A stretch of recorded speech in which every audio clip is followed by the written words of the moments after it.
Welcome to the Film Florida podcast. I'm John Lux, and I'm the Executive Director of Film Florida.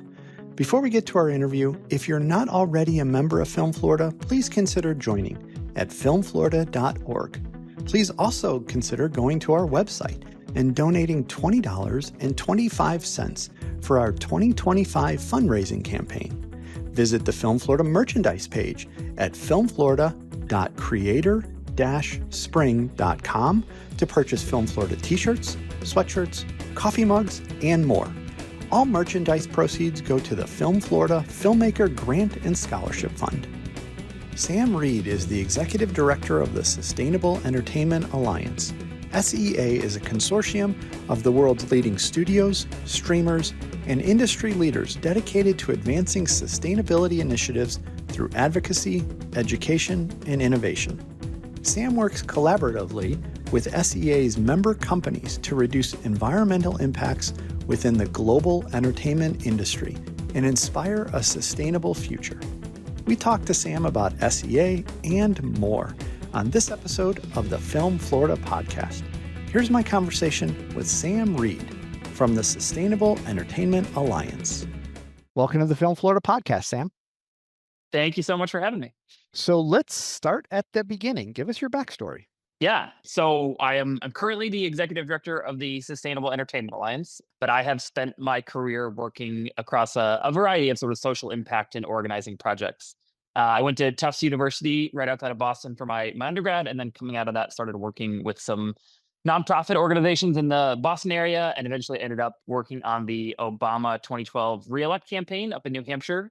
And since then, I have sort of kept working in similar veins. So I've worked on political campaigns, I've worked on policy, I've worked on advocacy efforts, and I've done a lot of work with coalitions. And there's probably two main things that led me to this role I'm in now. One is at the start of my career, I worked at an organization called No Kid Hungry, which is working on ending childhood hunger in the United States. And I got my start there actually helping to implement a social action campaign for a participant media film on hunger in the US. So I got to see early on how sort of film and television can have a resonance beyond just what you see on the screen. And then I also used to work for the People's Climate Movement, which was a coalition of environmental groups, labor unions, and social justice groups who were mobilizing people around climate action.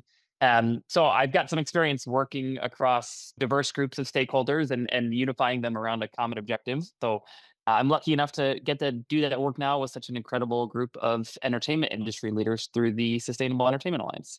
So what drew you to kind of the advocacy and social impact work from the very beginning? It sounds like it was something that was early on for you. Yeah, I would say it's twofold. I mean, part of it is, I was raised in a very politically and socially active household, so that's always been sort of ingrained in my view at the world. But I also am really fascinated by trying to figure out how to work within these massive systems that we all live within to make life better for people. So I find the sort of social impact angle of a lot of different work both really fulfilling in that you get to help make life better, and also sort of really challenging and interesting from a strategic angle. Good, good. Now, the group, as you mentioned, is the Sustainable Entertainment Alliance, started as the Sustainable Production Alliance. How did the organization get its start?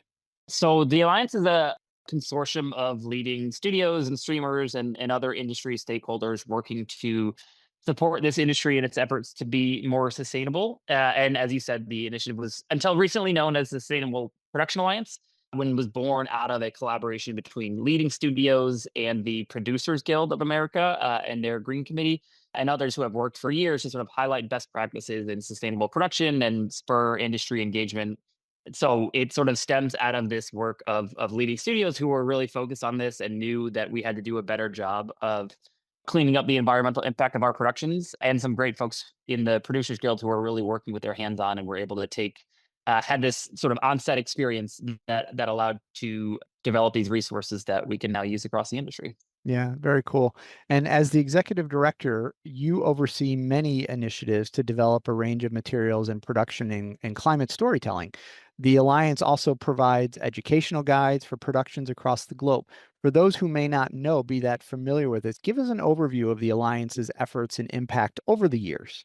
So we work to support the industry on its path towards a future that is not only sustainable in practice, but also, understanding how stories that can resonate with the urgencies of our time while shaping a resilient future, how those can connect with global audiences. So there's sort of two sides to the work that we're trying to do. There's addressing our environmental and our carbon footprints. And that's where that work being done to make film and television production more sustainable is so important. As you said, we provide resources for the industry like the Green Production Guide, which includes tools like a carbon calculator for film and television productions, or tip sheets and best practices for implementing sustainable practices on set. And then we also provide opportunities for our members to learn and share and engage on how the industry is innovating on specific challenges like clean mobile power and alternatives to diesel generators, or how we can increase circularity and minimize waste in productions.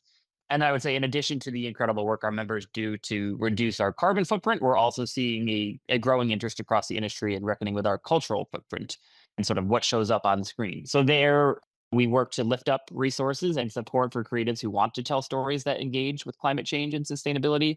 And we also work to understand audience demand and engagement with these stories and work with our members to explore the role that storytelling can play in supporting sustainability. So our work, across our membership is partly collaboratively between these incredible leaders within the industry. How can we create movement on these issues of sustainability, and how can we overcome these challenges and innovate and learn from each other? And then increasingly sort of how we can lift up and engage sustainability across the entertainment industry. Now, the organization aims to transform the screen industry's environmental impact. Why is it important to run a sustainable production set? And I'm not talking about just the massive productions, but small independent or even a commercial production may say, "Well, I'm just a couple of days worth of production. Is it really that important?" Talk about why it is important to run a sustainable production set. I would say sort of important from a few angles as we see it. One of it is that sort of carbon footprint and climate impact that we all have. So obviously those are larger. The larger the film gets, and the more sort of people and equipment and all that stuff.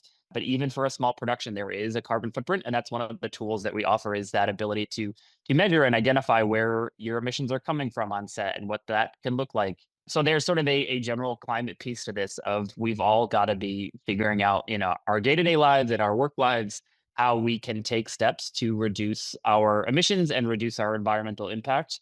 And so I would say, even for productions that are small, it is not nothing, and also sort of really helpful to play a part. And then the other piece of sort of why I think it's really important for all of us within this industry in particular to take a look at this is the cultural footprint and not just the carbon footprint.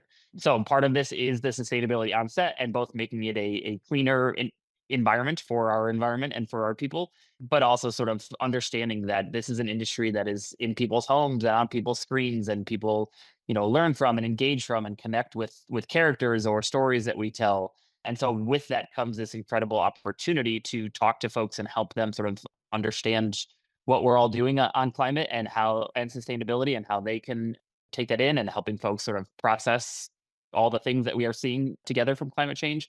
So I would say there's sort of a responsibility that we all have to be more sustainable and to be better stewards of our environment and our planet, that everyone can take a role in, and that uniquely this industry has an opportunity to play a special role in sort of helping people understand, process, and connect with stories around climate and sustainability.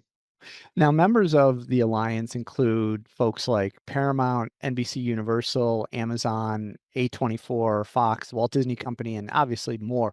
But what's it like working with these larger studios, and are there unique storytelling and sustainable practices at that scale?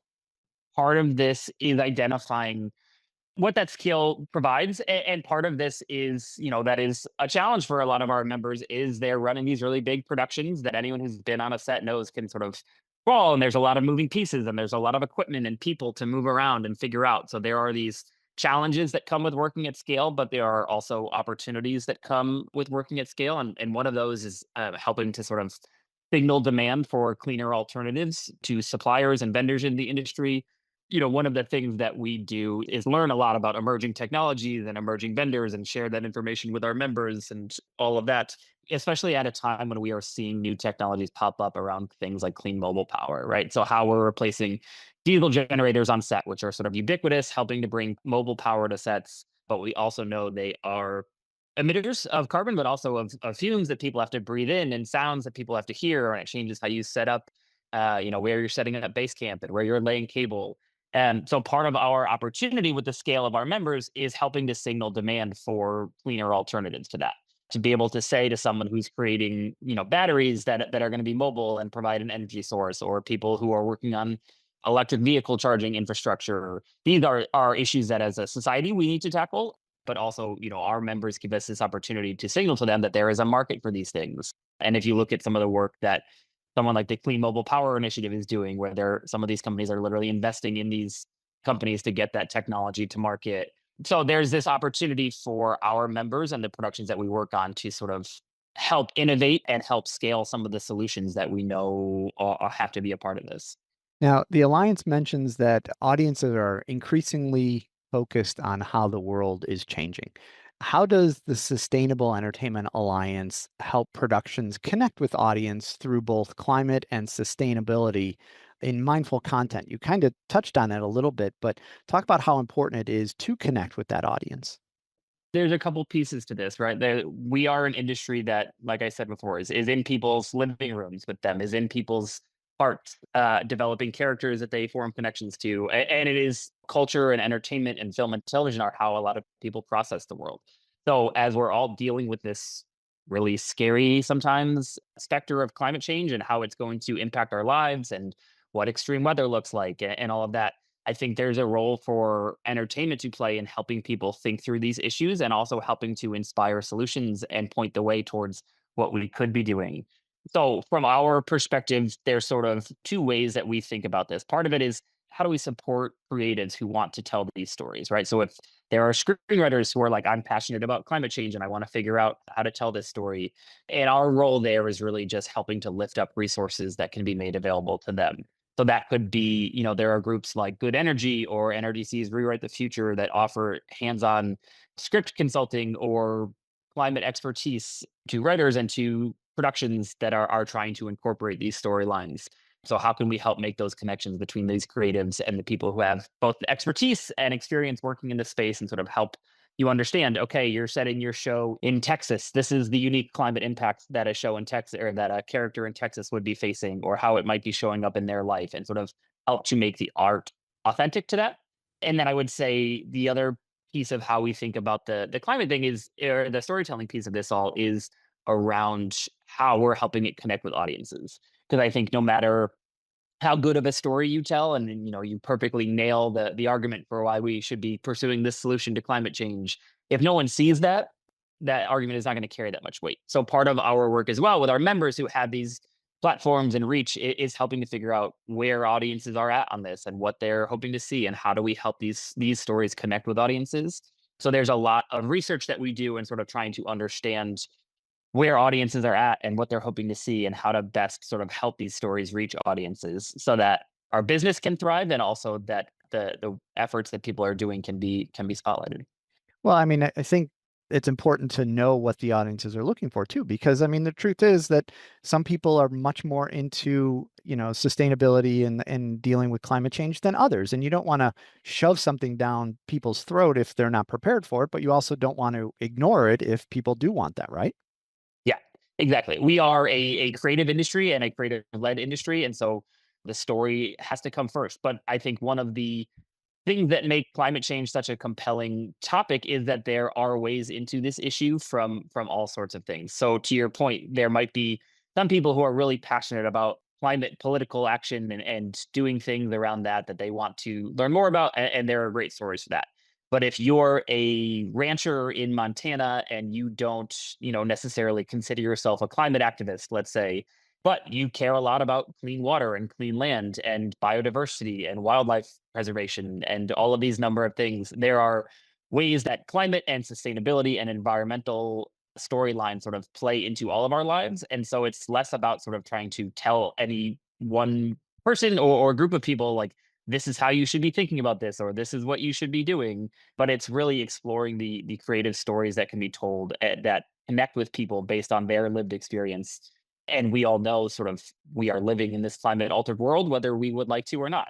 And those impacts are affecting us all in different ways and different communities in different ways. So exploring that and trying to identify sort of ways to connect with audiences and inspire creativity and inspire hope are all different ways that we try and support approaching this. Yeah, that's really well said.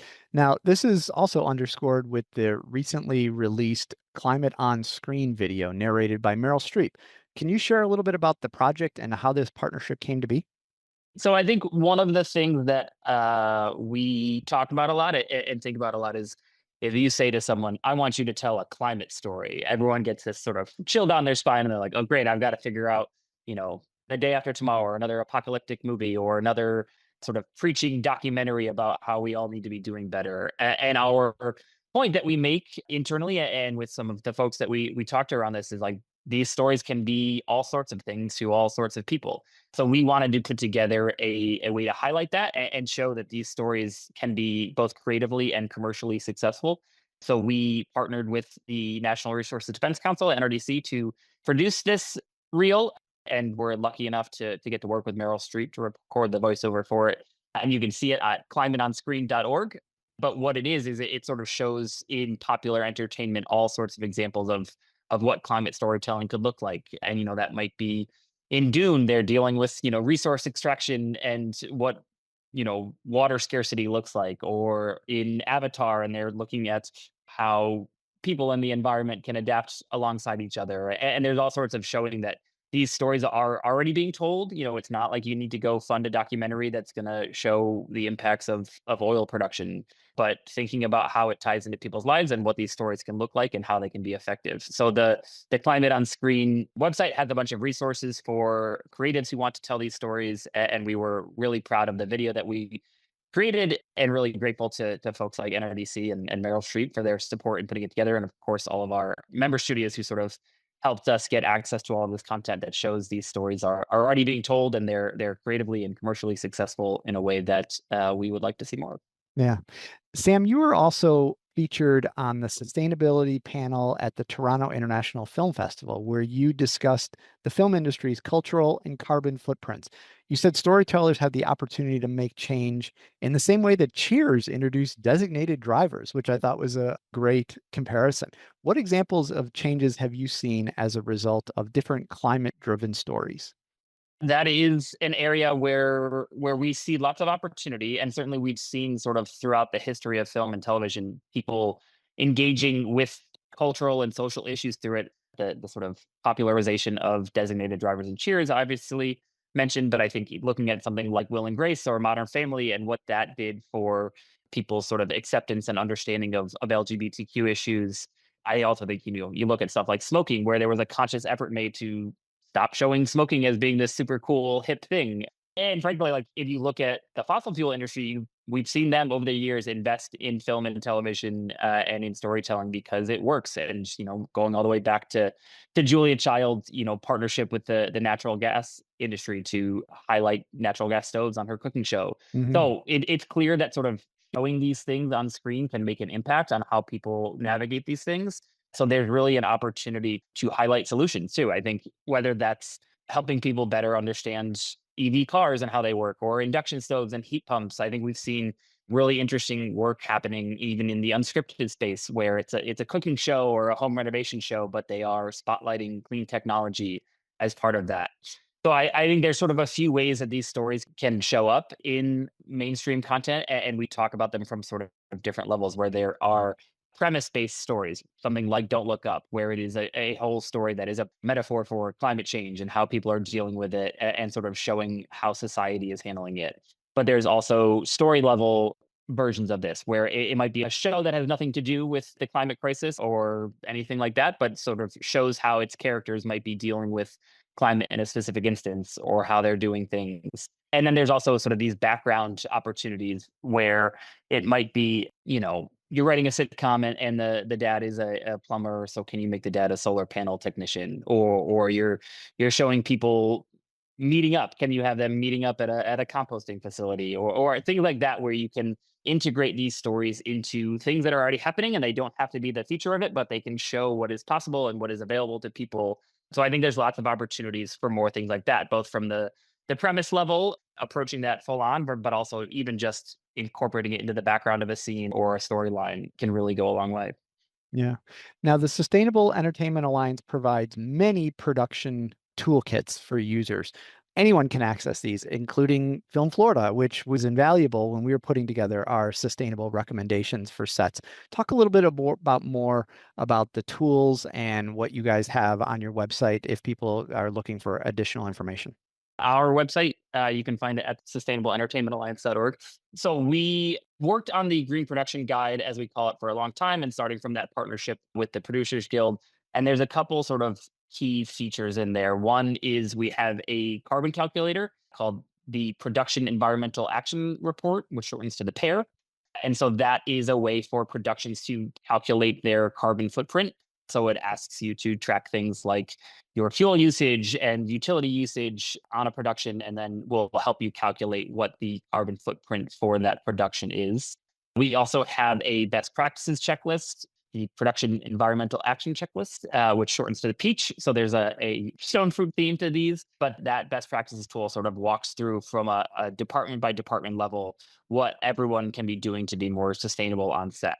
So whether that's pivoting from a diesel generator to a battery, or whether that's going paperless on the set, and so working to reduce your usage of that. There's a bunch of sort of checklists and tools within that to sort of help you think through comprehensively what a sustainability plan could look like.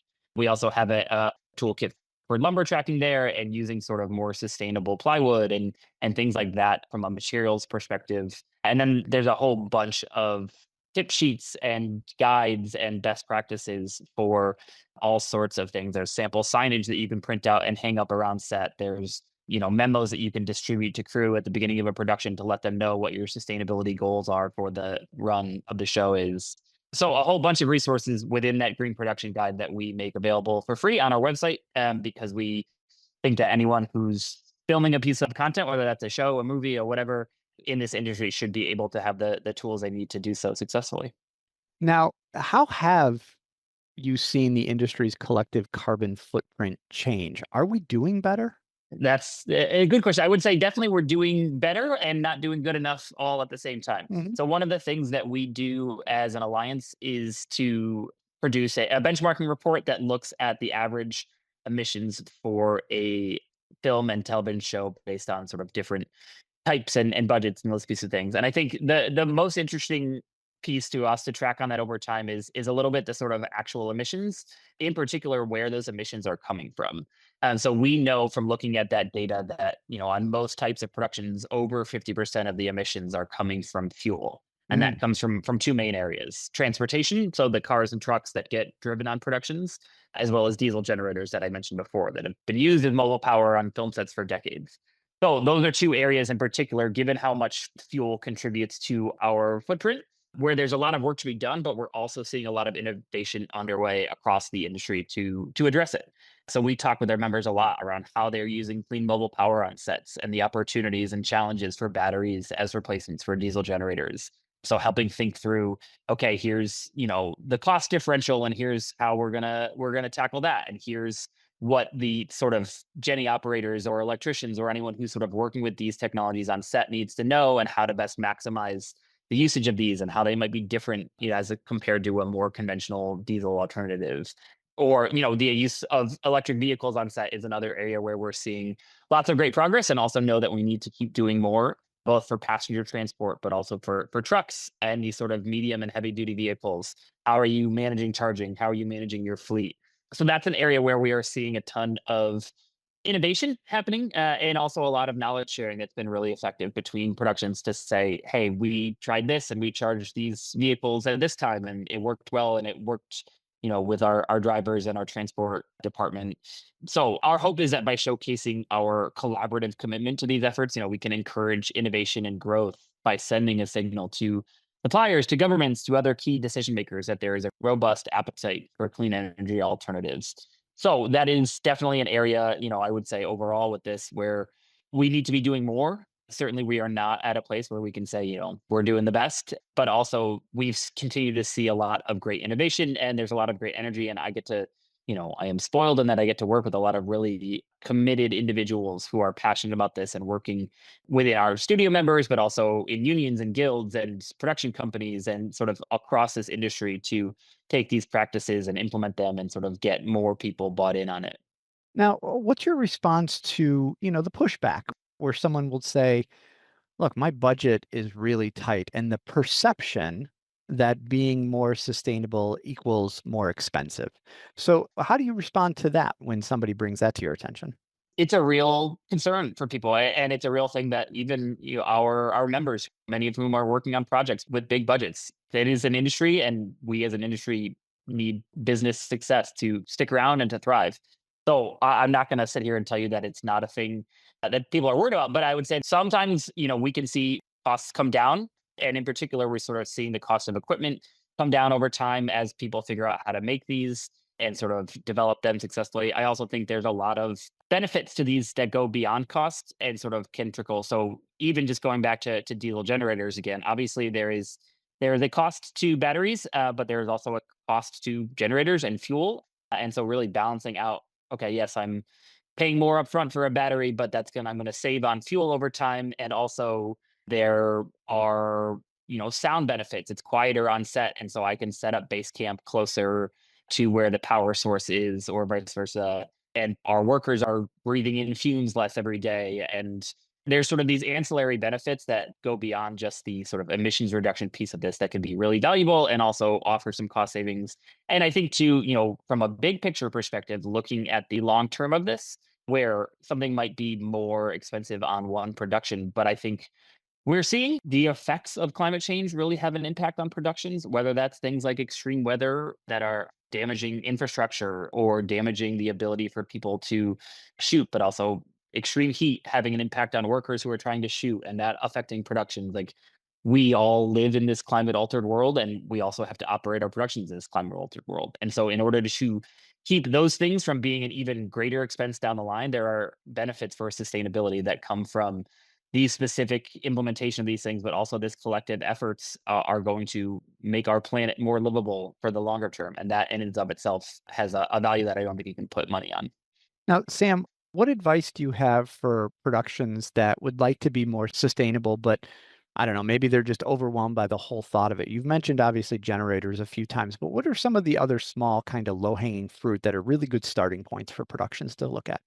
The biggest piece of advice that we hear from our members who are working on this is just starting early because the more you can plan this stuff out, the easier it's going to be and the less disruptions it's going to offer. And obviously, the generators and battery replacements are a big opportunity. I think anytime that you can plug into the grid as opposed to using a diesel generator is also going to be a cleaner source of electricity and power. And so there's opportunities to sort of understand from wherever you're shooting what the local municipality has in the way of grid tie-ins or power drops. I think, looking at EVs or sort of other ways to bring electric vehicles into use on set, either in the transport of cast and crew and sort of individual people or transport of materials.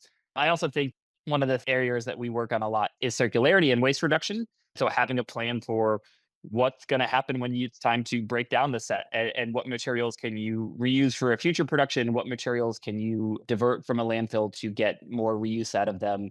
That's another area where it's possible to find some cost savings but also to reduce the environmental impact. So I think really just looking at a tool like the Peach that we offer, the best practices checklist, and sort of identifying areas within that to say, okay, here's all our departments, here's what we could be doing on sustainability, here is the sort of highest impact pieces of that, and here's where most likely given up whatever your constraints might be. But sort of starting from the beginning and mapping out what our resource needs are going to be, what our power needs are going to be, and ways that we can source those from more sustainable sources, the better off you're going to be. Right. Now, Sam, remind people where they can learn more about the Climate on Screen initiative, as well as everything going on with the Sustainable Entertainment Alliance. So sustainableentertainmentalliance.org is our website where all of the sort of resources and materials that we offer are. Oh, and one thing I forgot to mention in terms of resources and things that productions can start looking at is we also maintain a vendor database of vendors that can sort of help implement sustainable practices, whether that's a consultant who can help out directly on set or a place to rent batteries from or things like that. So that is another resource that we have on sustainableentertainmentalliance.org. And then also in terms of the climate storytelling front, climateonscreen.org has that video that we mentioned that has the voiceover from Meryl Streep. and does a really compelling job of making the case for this content as creatively and commercially successful. So that's climateonscreen.org, and that also has a ton of resources for folks who are interested in telling these stories to help bring those to life. So I would say those two websites. You can find us on social media at the Sustainable Entertainment Alliance. And yeah, that's sort of where most of our resources are housed. So we aim to make them available for free to as broad of a swath of this industry as we can. Well, thanks for spending time with us today, Sam, to share the mission and initiatives of the Sustainable Entertainment Alliance and for everything you're doing to help ensure a sustainable future for our industry and beyond. Of course, again, thanks for your help and support when Film Florida was putting together our sustainable production recommendations. And thanks for being on the Film Florida podcast today.